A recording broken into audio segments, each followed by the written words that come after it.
Can you hear me? Yeah. Okay, thank you. An irreducible holomorphic symplectic variety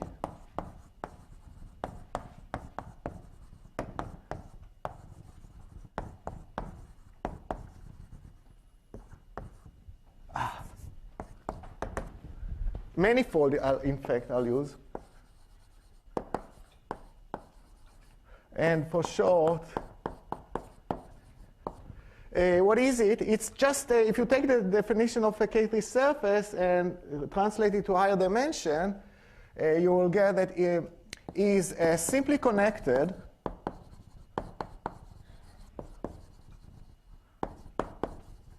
compact scalar. So either compact scalar or a complex projective, depending on your choice, your taste, a manifold such that now instead of the triviality of the canonical bundle, we require that H2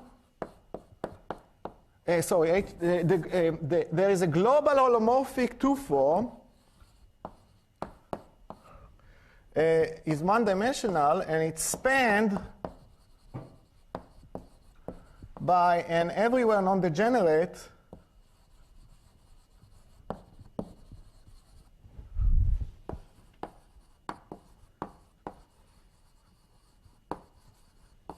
holomorphic 2 form. So that's the symplectic structure. That's why it's called symplectic. So these are very special varieties. The amazing thing about them is that they have a lot of structure, and you can say a lot about them. In general, you'll see. For example, we'll present a Torelli theorem for them due to other people, which I'll credit. So examples. So in dimension 2, K3 surfaces are the only one. If you restrict it to 2 dimensions, this is precisely the definition of a K3 surface. And now dimension 2n, and bigger than or equal to 1. So you start with a K3. Let S be a K3 surface. And X, the Hilbert scheme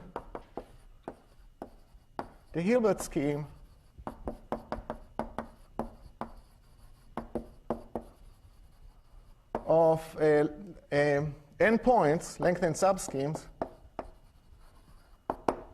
in S, then X is an irreducible holomorphic symplectic manifold. So it does have a holomorphic 2 form. It's just this is the resolution of the symmetric product, and the symmetrization of the holomorphic 2 form of the surface lifts to a 2 form. Did I? That's okay. All right. There is an so I just to save time, also for abelian surfaces.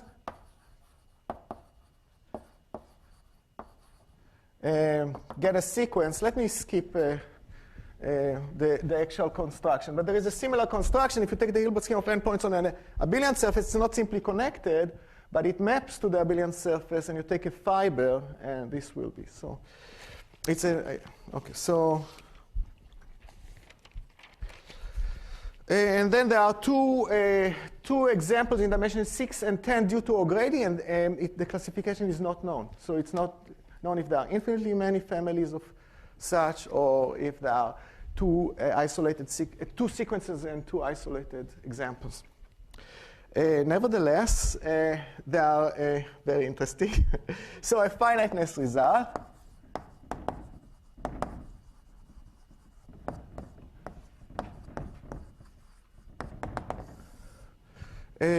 This is already interesting in K3 surfaces. Let X, but known for a long time, let X be projective irreducible holomorphic symplectic manifold.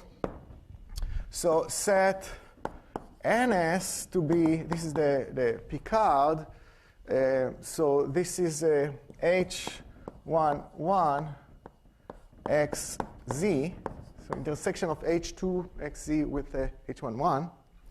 And so the Néron-Severi group, and NS are the tensorization with the real, so a real vector space. We'll need this to introduce certain cones. Now, definition. So first, let me recall the definition of the movable cone. So a divisor D on X is movable if the base locus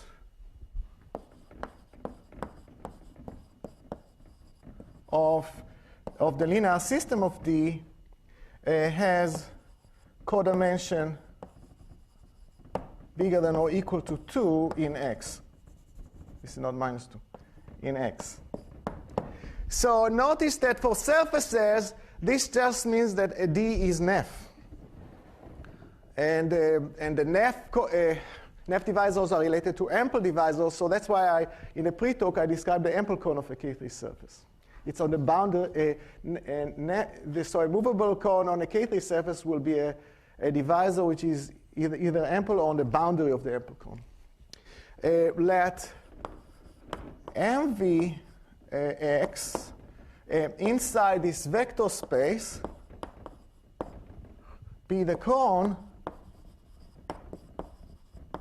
generated by classes of movable divisors.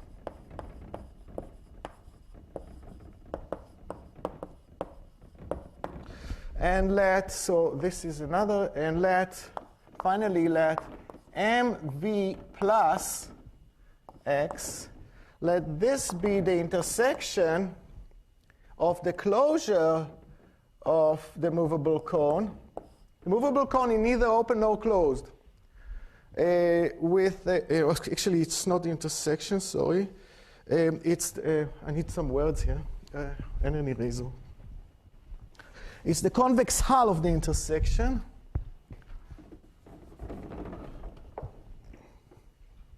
Convex hull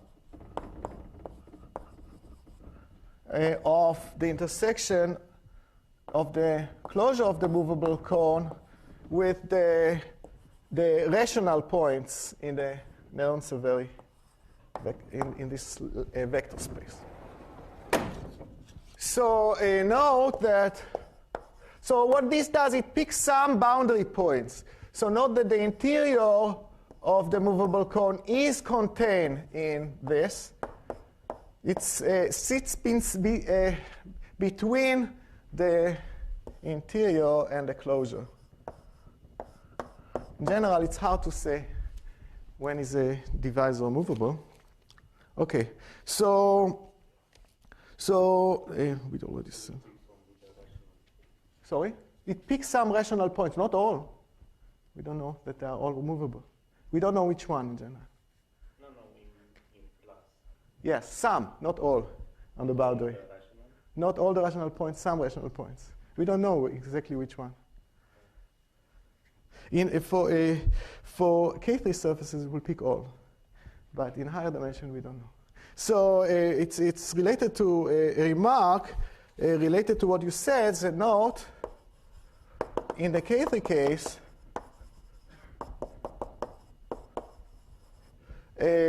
already we said that the movable cone, the interior of the movable cone is the ample cone.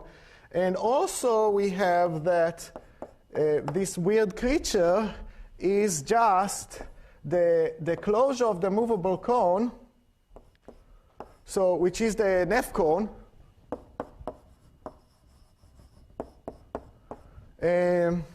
intersect with the effective cone.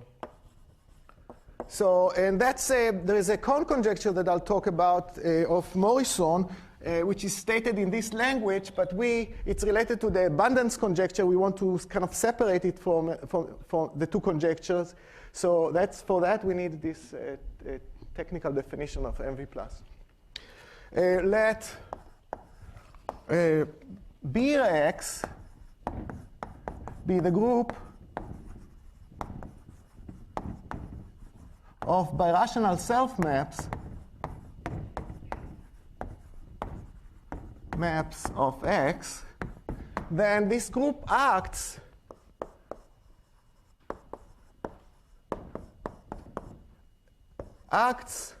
on the movable cone,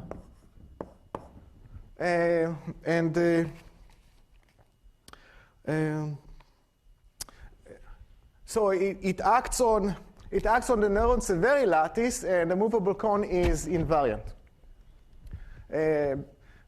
It's because the exceptional locus of a self-map will have a codimension at least 2, so divisors, effective divisors map to effective divisor, and so on. Okay, so definition. I need to state a conjecture, or the result in this case, I need the following well-known definition. A rational polyhedral cone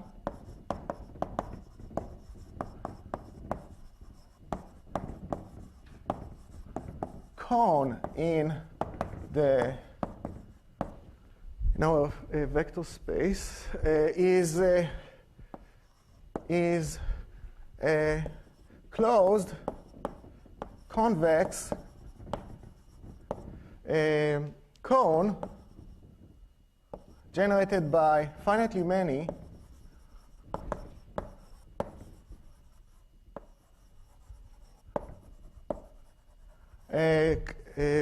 classes,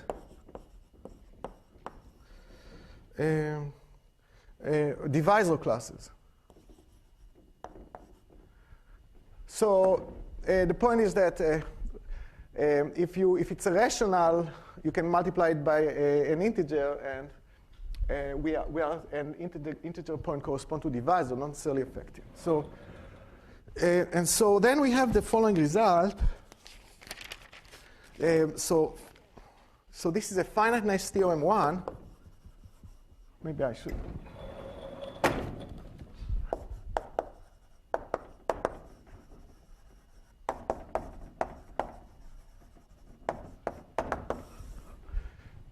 So it's called finiteness theorem because it has finiteness corollaries, but let X be, credits. In the K3, credits, I can spend a lot of time talking about credits here because, but anyway, it's it's due to Sterk in the K3 case, and for higher dimensional, it's a result of mine, but the main input is the Torelli theorem. So let X be an irreducible holomorphic symplectic manifold, projective now. It's necessary. Then there exists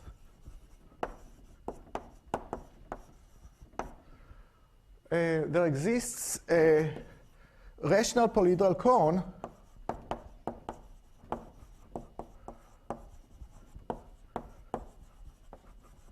cone pi, which is a fundamental domain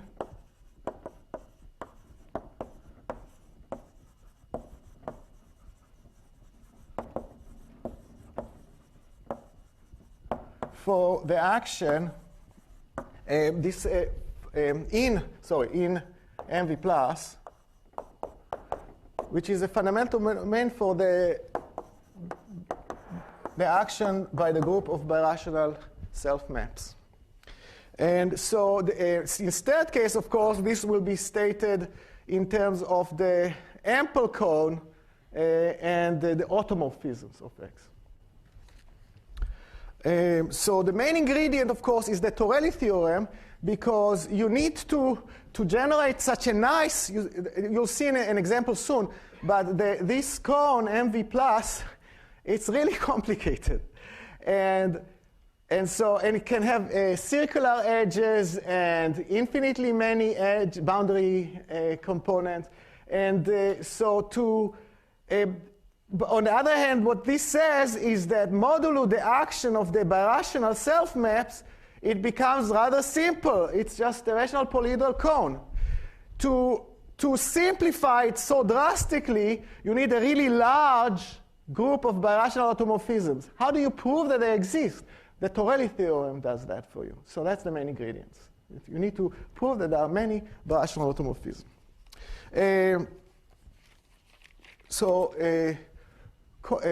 Corollary, this is due to Sterk. There will be an analog for K3s, for higher dimension, but this is a statement only for K3s right now. Let X be a complex projective K3 surface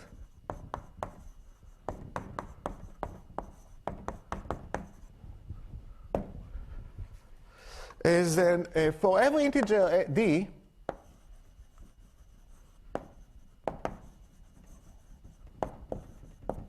there exists a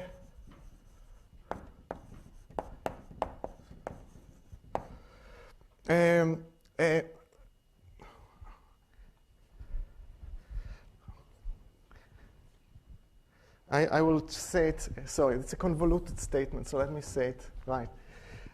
For the number of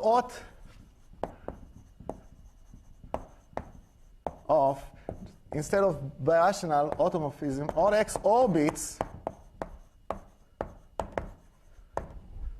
of reduced and irreducible curves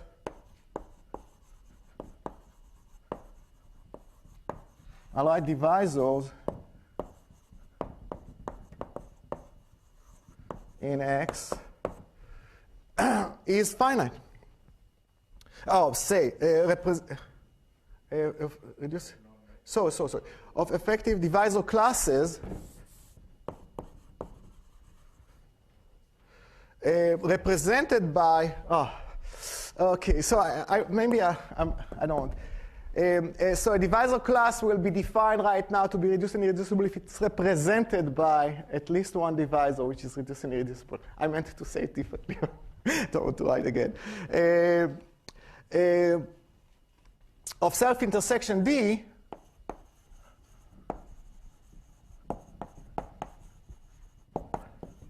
is finite. So let me prove it, because the proof is simple. And the proof will translate to higher dimensions. So the goal will be to generate enough results in higher dimension that to generalize the proof of this and of the finiteness theorem 1. So the proof is of the case D non-negative. So just for simplicity, so assume that D is an integral curve divisor on X, and dd is bigger than or equal to 0, then in that case, the class of D belongs to the movable. This is a result. We described the ample cone. We know that D is effective. In fact, it will belong to this cone. So by Sterk's theorem, so by theorem 1, there exists an automorphism such that n pi and a rational polyhedral cone such that G takes the class of D 2 pi. So it's enough to show that in this now very nicely behaved cone, we have finitely many such classes. Now, so let x1 up to xk be a set of generators of the semigroup of integral points of pi. So of pi intersect the Néron-Severi lattice. Then, now remember that the movable cone actually sits in the positive cone. And the positive cone is self-dual. So, so these are all classes of self-intersection, non-negative. xi is non-negative, and xi, is positive if they are linearly independent.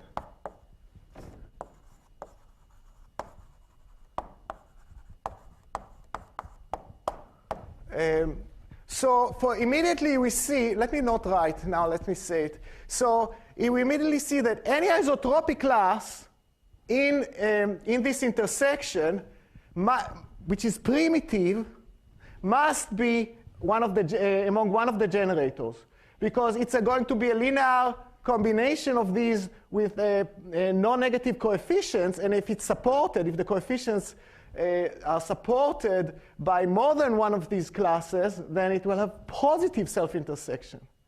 So immediately you see that there are only finitely many isotropic classes there. And for a similar reason, you could see that for any degree, so for any d bigger than 0, there are finitely many, for this it follows immediately, there are finitely many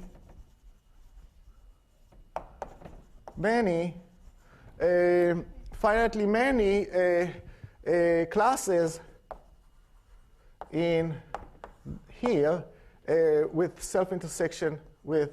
So for isotropic classes, you need a special argument because any multiple of it will be isotropic.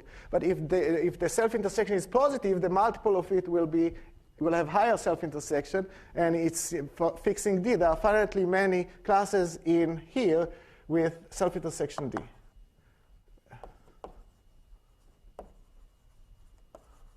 Okay, so that's it. So you see that the main thing is this theorem. This is a version of the cone conjecture. It's the cone conjecture for K3 surfaces. Morrison, based on this, conjectured it for higher dimensional Calabi-Yau varieties. It was proven for abelian varieties by Perton, R.T. Prendergast Smith. Sorry, I mispronounced it. Let's see, I'm doing it in the wrong direction. Who proved it first? So Sterk for K3s, by Totaro did it for pairs of singular Calabi-Yau surfaces and with a divisor, and Kawamata did it for threefolds, which are fibered by Calabi-Yau surfaces, and Calabi-Yau threefold, which are fibered, and anyway,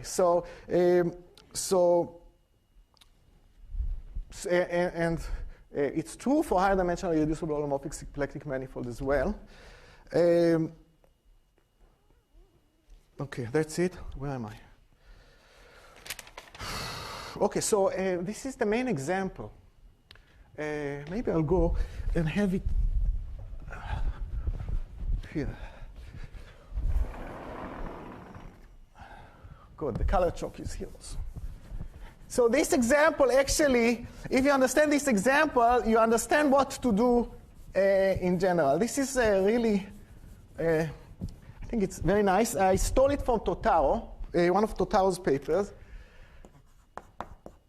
I'm sure that he stole it from someone because it's very simple. So let X be a K3 surface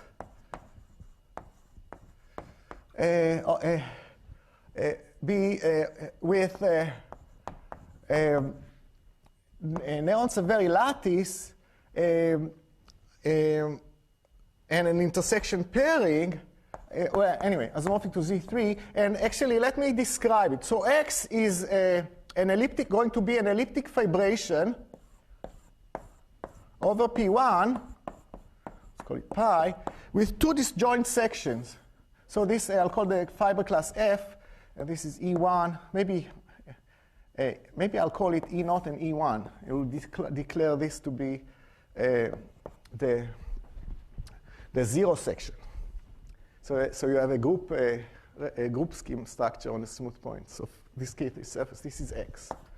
So the neurons are the intersection, the pairing, the gram matrix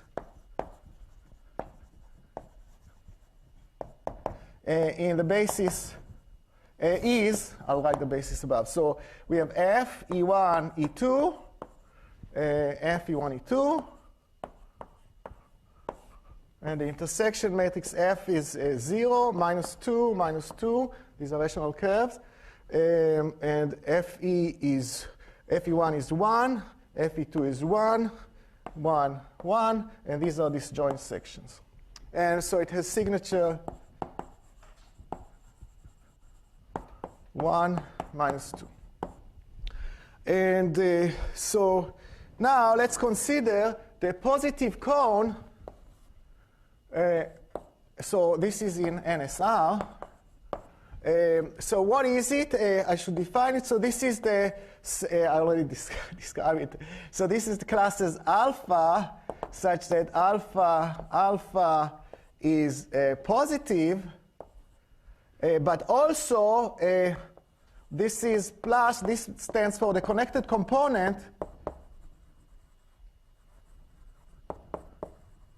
containing the ample cone. Such a K3 surface exists just because a K3 surface with this lattice exists, or you can just construct it by hand. So let's choose one such K3 surface. And now, so we have the positive cone again inside the lattice, but this is three-dimensional, and it's hard to draw pictures in 3 dimensions. So what do? You divide by R plus, by the positive real numbers as a multiplicative group. And here you take the projectivization. And now this from the hyperbolic lattice, from the pairing, this gets a metric, hyperbolic metric, and it's isometric to a 2-dimensional hyperbolic surface, which is the hyperbolic plane, the interior of the hyperbolic plane. Okay, so now I need the colors. So we have the class. So this is the point corresponding to F projected to the ray through F. It's on the boundary. It's not positive. It's isotopic class F. And now, what do we have? Oh, I should have said that we have infinitely many rational curves, right? You can translate using the group structure the sections. So you have Z worth of sections, E1, 2E1, E1 plus E1, and so on. So each of these sections So what I'm going to describe is the movable cone. We want to describe the movable cone now, or the NEF cone in this case, because it's a 2-dimensional case. We want to describe this now. So what is it? So each given one of these, given a P1 in X, set, first let's simplify the notation, so call this E. So we get a geodesic here, which is E perp modulo R, a modulo, so this is a curve now, because this is a surface in a vector space, a subspace, or I should say intersect the positive cone, modulo R. So we get a curve, and this curve is one of those, and we have infinitely many curves. So we have such a shape, and let's right now I'll just describe it. We have also the geodesics connecting this point to the points of intersection, and a movable cone has this shape. It's infinite. It's an infinite union of these. So this is the movable cone, and this is pi. So the whole thing, the union of infinitely many such triangles, is the movable cone. This is pi, the rational. That's for me. My daughter.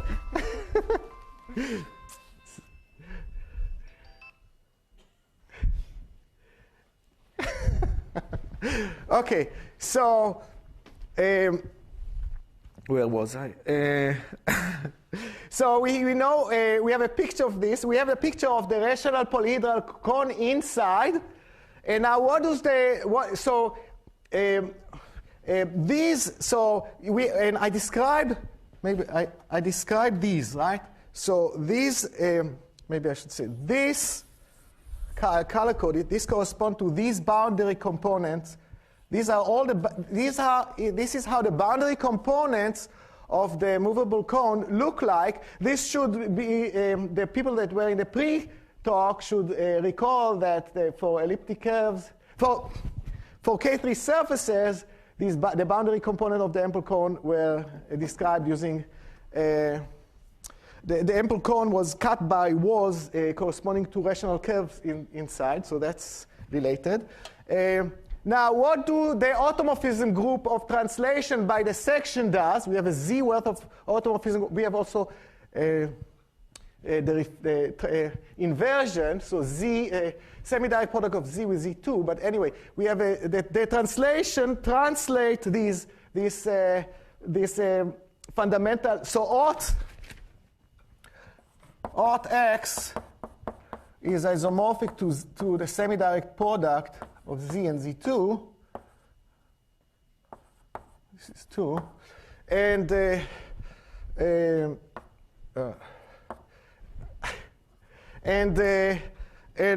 it either reflect or translate these triangles, and this is indeed a fundamental domain for the aught X action on the whole thing. So the whole movable cone is swept out by translate by the automorphism of this. And we also have reflections by the class of a rational curve. Re of a class alpha is alpha plus alpha paired with E times E. These, it's easy to see that if you have a class in the movable cone, alpha, and you pair it with Re of, let's pair actually E with Re of alpha.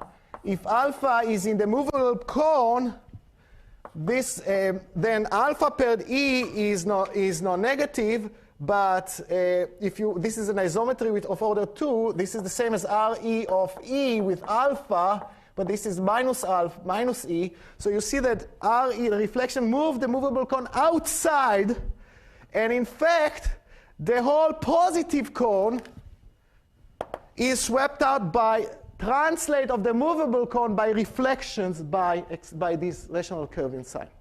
That's the picture that.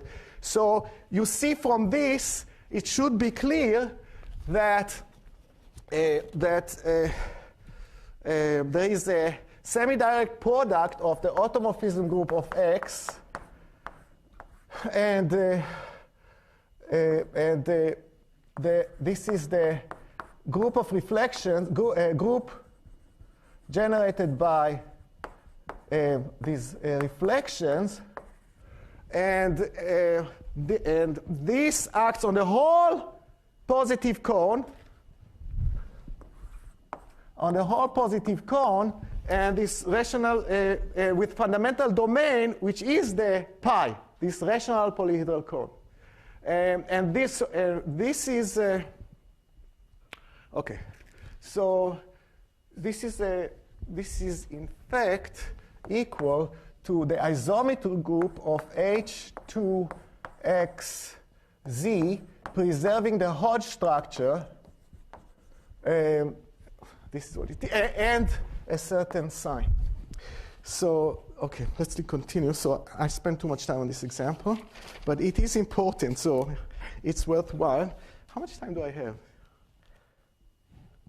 Started? Okay, good. It's not enough, but it's better than nothing. Okay.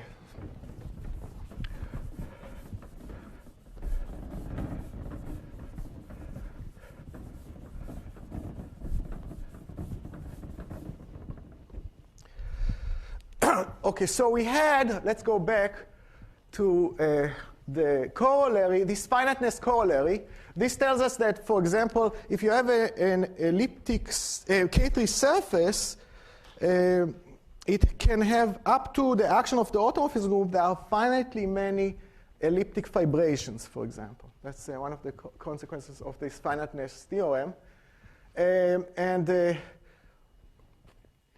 so the above corollary and this proof, you see, there's this theorem, the finiteness theorem, was stated for higher dimensional irreducible holomorphic symplectic manifold. Nevertheless, we stated the corollary only for K3 surface. So both the corollaries, the statement of the corollary and its proof generalize, but we need to generalize the notion of intersection pairing on H2 in the higher dimensional case. And we need to replace automorphism by birational self-maps. So that's what we'll do. So first, the Beauville-Bogomolov pairing.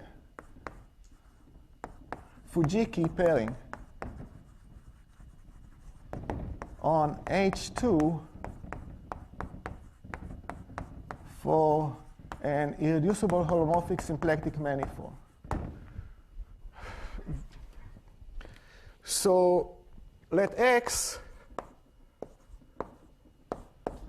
be an irreducible holomorphic symplectic manifold, and suppose that the dimension of X, complex dimension, is 2n, so the real dimension is 4n.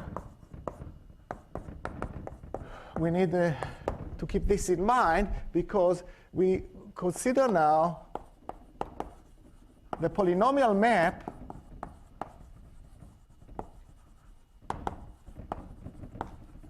from H2XZ to Z, sending a class alpha to alpha to the 2n. So alpha is in H2, alpha to the 2n is H4, and it's the top cohomology class. You can integrate it and get an integer. And the theorem of Beauville-Bogomolov and Fujiki says that, so this is a polynomial of degree 2n on the second integral cohomology class. The special property, which is extremely important, of irreducible holomorphic symplectic manifold that makes them behave a lot like surfaces is the following theorem of Beauville, Bogomolov, and Fujiki that says that there exists a unique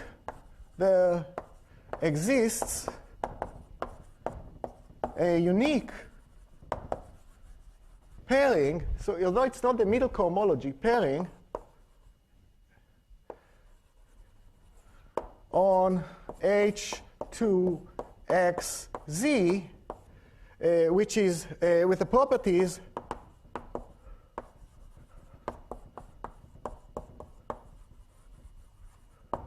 so now I need to a list of properties, so it's an integral. It is symmetric. It is primitive in the sense that it's indivisible. It's non-degenerate of signature, like in the case of K3s, of signature 3 B2 minus 3. And I hope that I listed all the properties to make it unique. And, OK, that's a good. With the following properties, and not only pairing and a positive real number,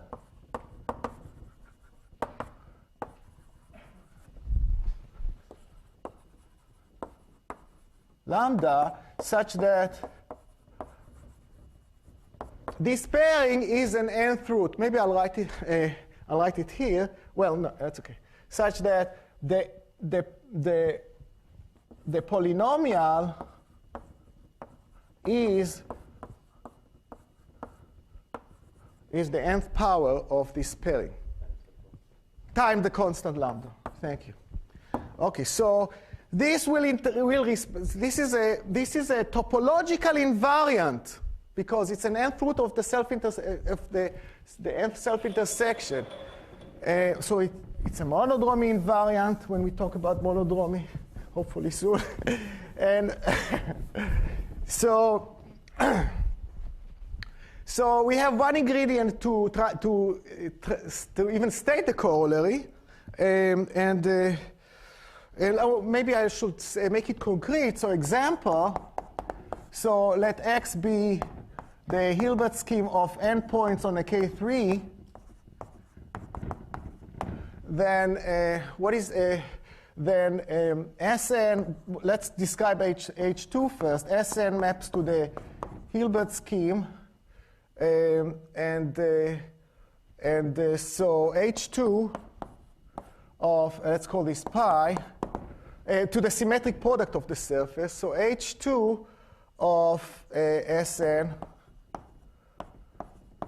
is H2 of the symmetric product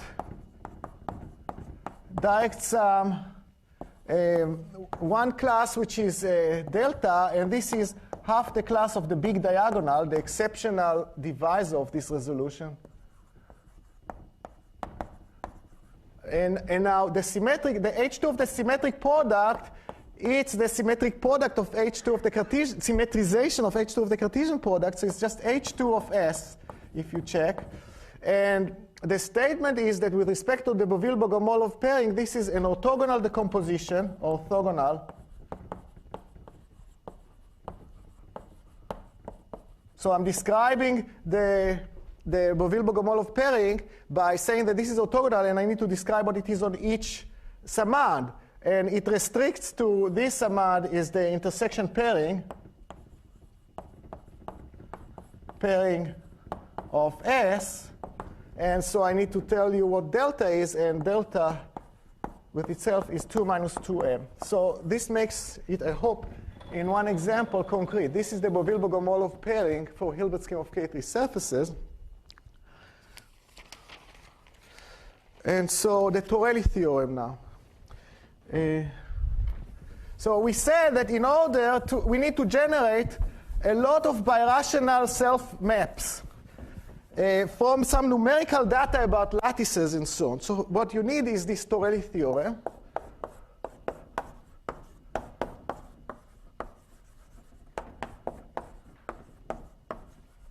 So this is a section 2 of the talk. But we need the following definition. So definition. So let x1 and x2 be irreducible holomorphic symplectic manifolds. Then first of all, I want to define what is a parallel transport operator. So an isometry f from H2 x1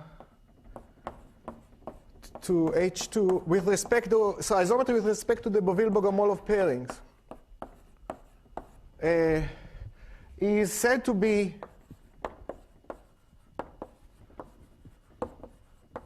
a parallel transport operator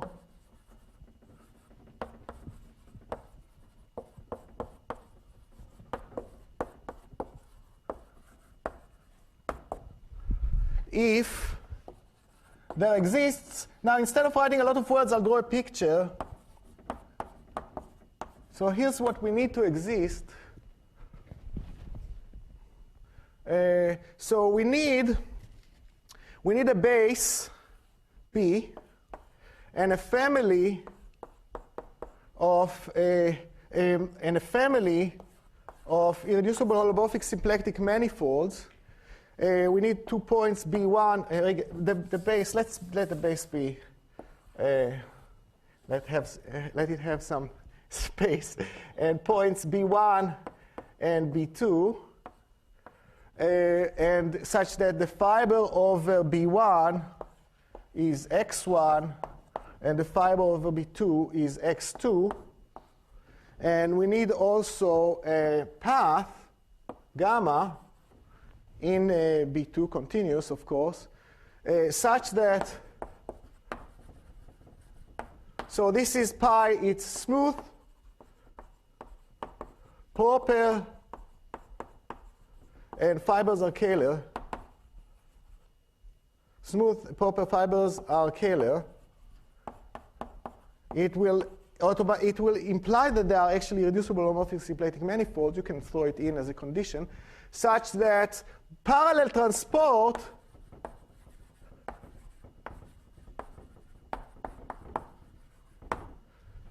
in the local system. We are interested in 2, you can generate it for higher degrees. In this local system, along gamma induces F. We know that parallel transport will induce necessarily an isometry because it's a topological invariant, the Beauville-Bogomolov pairing.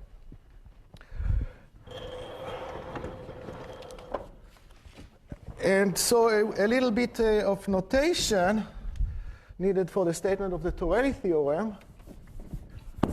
Pooh. It's okay if I don't finish. If you saw the picture of the example over there and you heard the statement of the Torelli theorem, then you got most of it, because you know that most of what you need is a Torelli theorem to generate enough symmetries. Okay, so, and we will finish the statement of the Torelli theorem. So 2. This is part 2 of the definition. This is part 1. 2. An isometry F so now it's a self-map from H to X, an isometry of the lattice.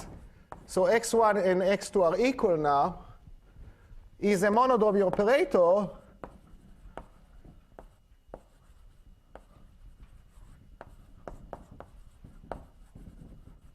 if it is a parallel transport operator.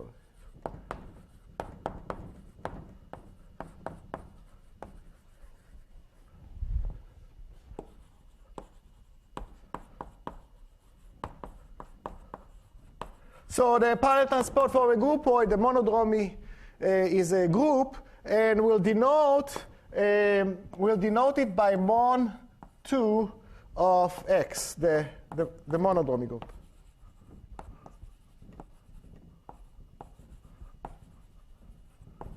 So now let's state the Torelli theorem.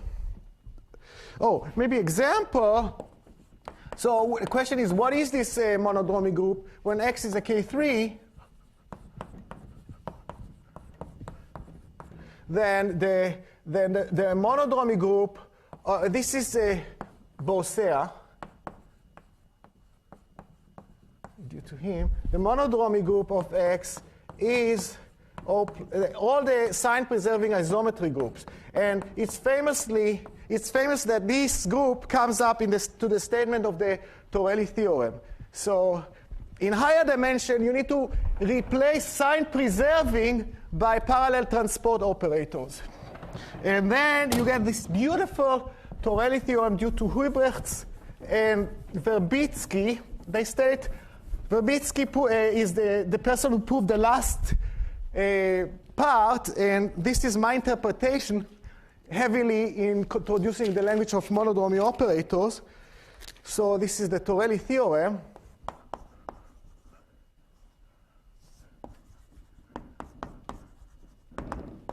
due to Huybrechts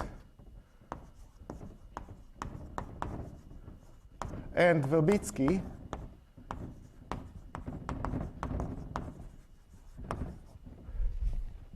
So let x and y be. Stop me when I need to stop. But after this statement. Irreducible manifolds. How much time do I have? Oh, plenty. Let x and y be irreducible holomorphic symplectic manifolds. So it's two-part. We want to characterize numerically, in terms of the lattices, H2 lattices, when is an isometry induced by a birational map, and we want to determine when is an isometry induced by an isomorphism of the varieties. And that's what the Torelli does. So one, x and y are, this is a manifold, so we don't require them to be algebraic. And in fact, Verbitsky's main point, and also Huybrecht's main point, is that it's easier to prove this theorem in a non-algebraic case, because there is a technique of the formation along twistor lines that can never be done in the algebraic world, which is extremely powerful. So let x and y be, but as you see, all these finiteness corollaries apply for in the algebraic case only. So there is a nice interplay between differential geometry and complex geometry and algebraic geometry. So let x and y be, so x and y are bimeromorphic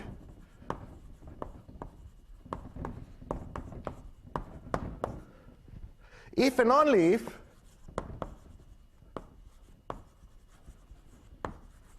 there exists a parallel transport operator. That means that they are deformation equivalent. It's hidden here. There exists a parallel transport operator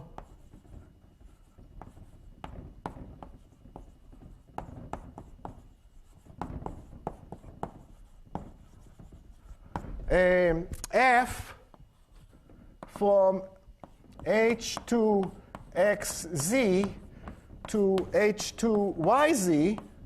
And in the K3 case, we'll want it to preserve the Hodge structure, and that's what we do now, which preserves the Hodge structure. That's all.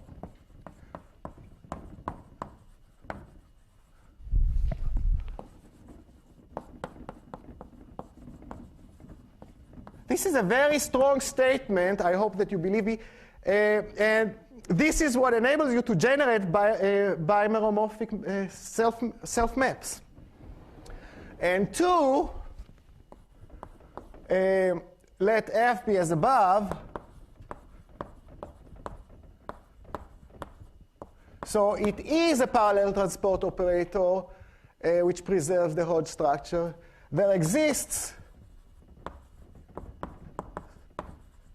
an isomorphism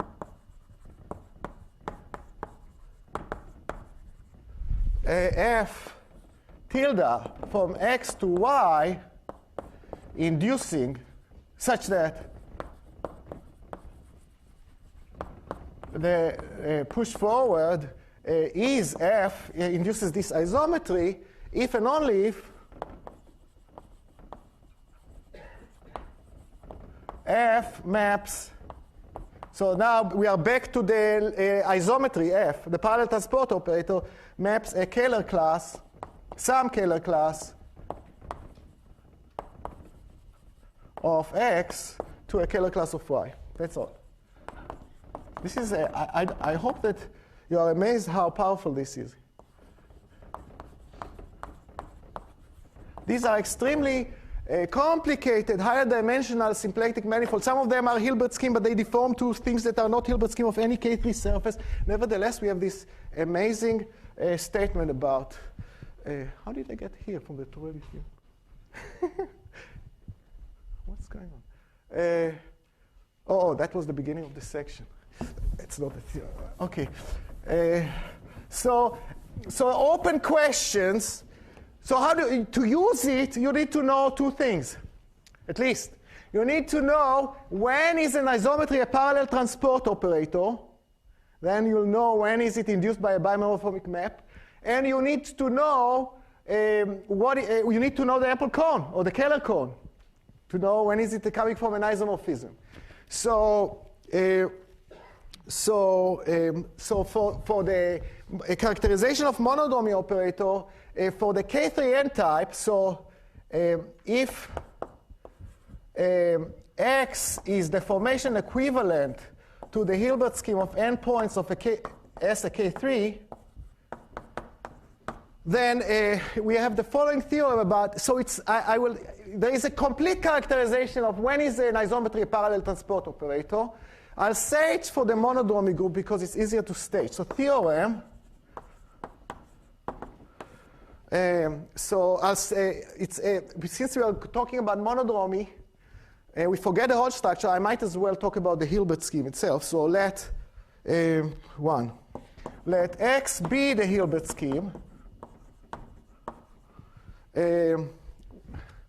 S a K3, then what is the monodromy group? Which isometries of H2 with respect to the Beauville-Bogomolov pairing are induced by monodromy operators? This is the subgroup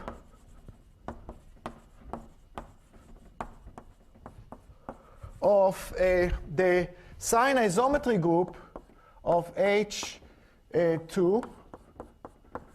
Now, let's call this lambda. I'll be done in a minute.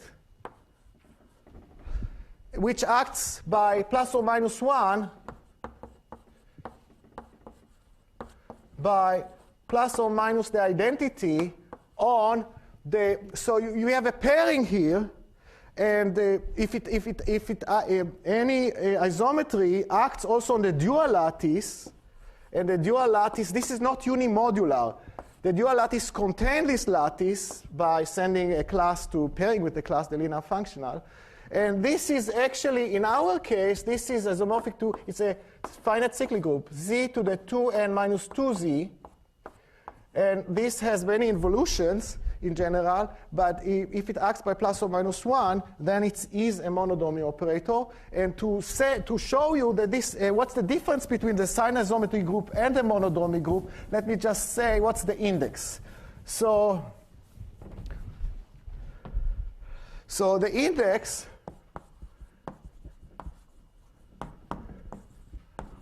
in this case, X is this Hilbert scheme.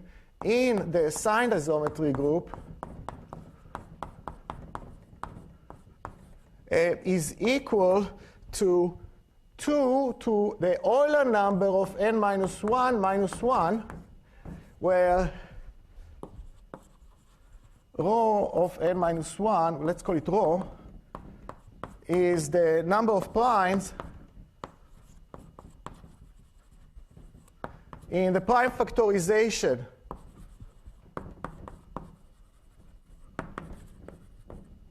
of n minus 1.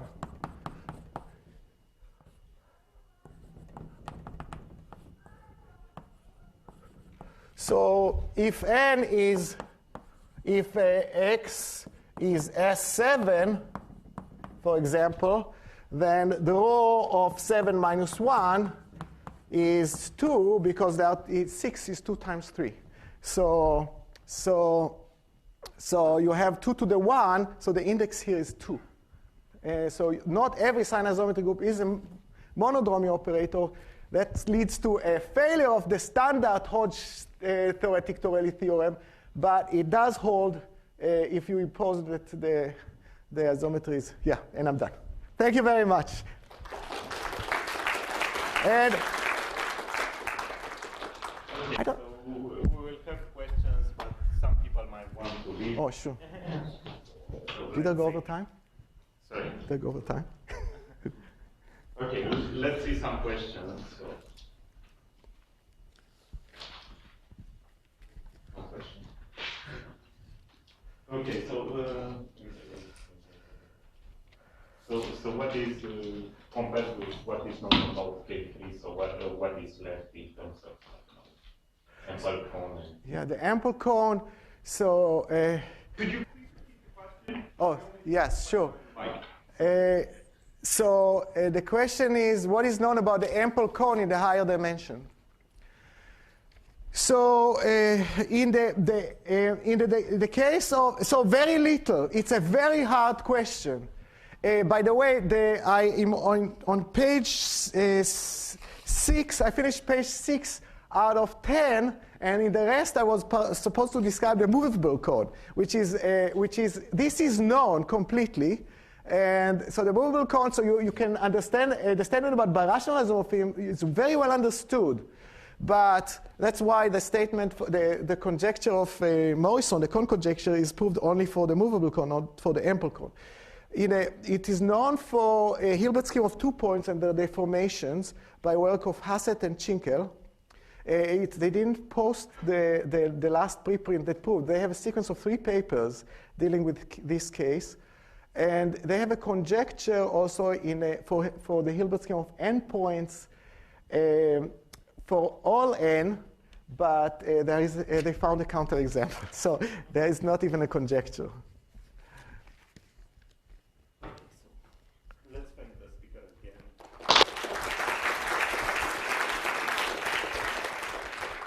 And we'll see each other tomorrow morning, so the first chapter